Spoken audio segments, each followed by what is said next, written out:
Have you ever wondered what it's really like inside the mind of an escort? Not the stereotype, not the fantasy, but the person behind the makeup, the smile, and the perfectly crafted illusion. Behind that exterior is a human being who carries secrets heavier than gold and pain sharper than truth. This is not a story about glamour. It's a story about survival, about the dark psychology of living two lives, one that the world judges and another that the world will never see. In today's world, the global sex work industry is estimated to generate over $180 billion a year. That's more than the combined revenue of the music, movie, and video game industries. And within that number are millions of people, many who never imagined they'd end up there. Some chose it, some were forced, but almost all carry emotional scars that never make the headlines. Most escorts don't start out chasing money for luxury, they chase stability. In fact, according to a 2023 sociological report from the University of Ottawa, more than 65% of individuals in the escort industry entered due to financial hardship or limited job opportunities. For many, it was never about rebellion. It was about rent. But beneath that decision lies something deeper, a pattern psychologists call survival justification. When a person faces repeated rejection by the traditional system, their brain learns to rationalize extreme options. The idea of "I'd never do that" slowly becomes maybe just once. And that single moment of compromise can spiral into an entire lifestyle built on secrecy. To understand an escort's mind, you must first understand their loneliness. Studies show that over 70% of sex workers report symptoms of chronic anxiety, and nearly half experience signs of clinical depression. Imagine constantly shifting your personality to match the fantasies of others, yet never feeling truly known by anyone. That's not empowerment, that's emotional camouflage. For some, it starts with a moment of desperation. For others, curiosity. But almost all describe their first experience as a split in identity, what psychologists call ego dissonance. They feel as if one part of them is acting while another watches in disbelief. Over time, the two selves, the performer and the person, blur together. That's where the mental battle begins. Society often paints escorts as either victims or villains, but rarely as complex humans. The truth sits somewhere in between. Many were once college students, single parents, or people fleeing abusive homes. According to a 2022 United Nations report, nearly 40% of sex workers worldwide were victims of domestic abuse before entering the trade. And for many, the industry became a twisted form of control, the illusion of power in a world that once stripped it away. But control built on illusion eventually cracks. Clients may believe they're buying fantasy, but escorts are selling fragments of themselves: time, energy, attention, empathy. Over years, that takes a toll. Neuroscientists have found that chronic emotional suppression can shrink activity in the brain's amygdala, the area that regulates fear and empathy. In plain terms, the more someone hides their feelings, the less connected they become to them. That's why so many in the industry struggle with emotional numbness. They're not cold, they're exhausted. They've learned to detach as a means of protection. One escort once told a journalist, "You can't let every interaction touch your soul, or you'll lose it." That sentence alone captures the silent trauma behind the performance. But the mind can only compartmentalize for so long. Behind the polished image is often a cycle of guilt, shame, and identity confusion. Research from the Journal of Trauma and Dissociation found that 52% of sex workers report symptoms consistent with PTSD, not from violence alone, but from emotional overload. The constant pretending, the double life, and the social stigma become invisible chains. Then there's the judgment. Society loves to moralize without understanding.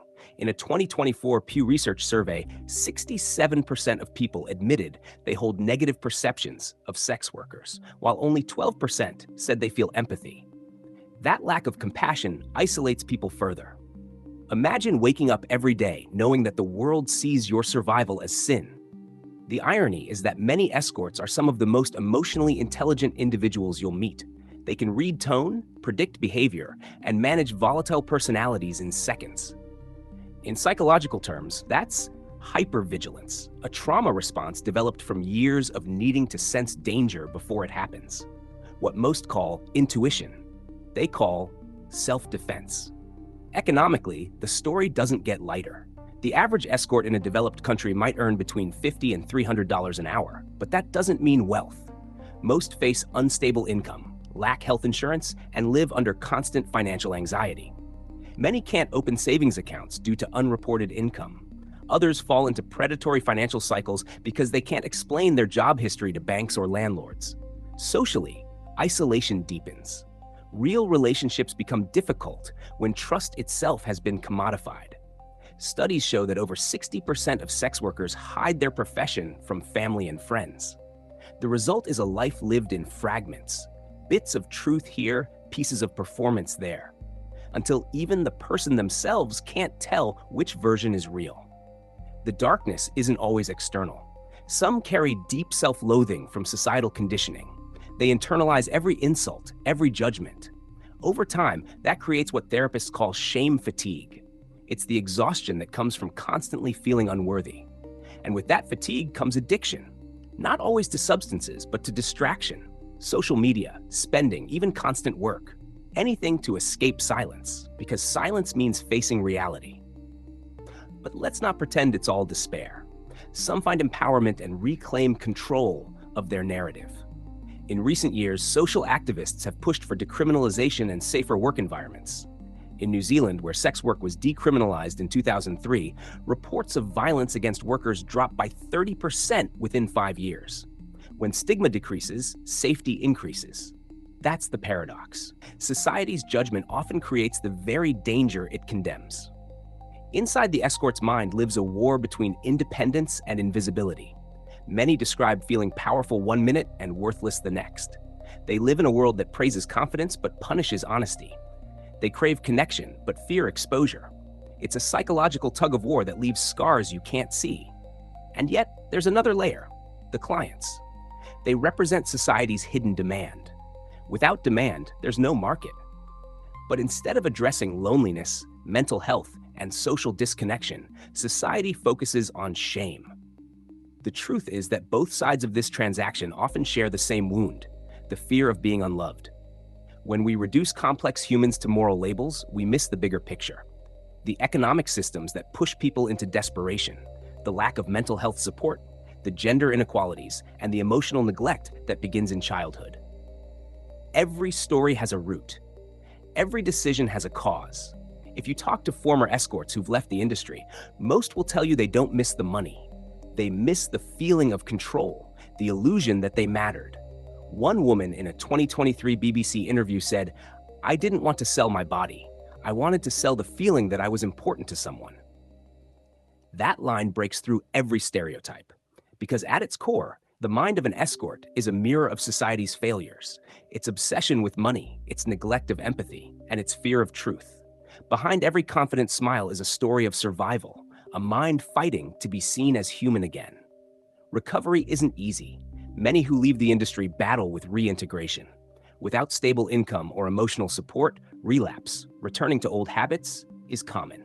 A 2022 study found that 58% of former sex workers re-entered within 2 years due to financial instability. Healing requires more than therapy. It requires belonging. Belonging, that's the word most of them use. Not love, not safety, belonging. Because to belong means being accepted without judgment. And that's something society rarely offers to people it deems immoral. But maybe morality isn't about what someone does to survive. Maybe it's about how we treat them when they're trying to start over. The human mind is resilient. People rebuild from ruins every day. But the scars of a double life don't fade overnight. For many, therapy, art, spirituality, and community work become lifelines. Slowly, they rediscover the version of themselves that existed before survival became a job. So, what does it really mean to live as an escort? It means living in the shadows of society's contradictions, where judgment and demand coexist, where power and pain share the same bed, where freedom comes at the cost of self-forgiveness. The next time someone reduces an escort story to gossip or scandal, remember this: behind every transaction is a human heart learning to survive a world that gave them few choices.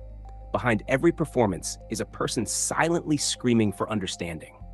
Inside the mind of an escort lives both tragedy and strength.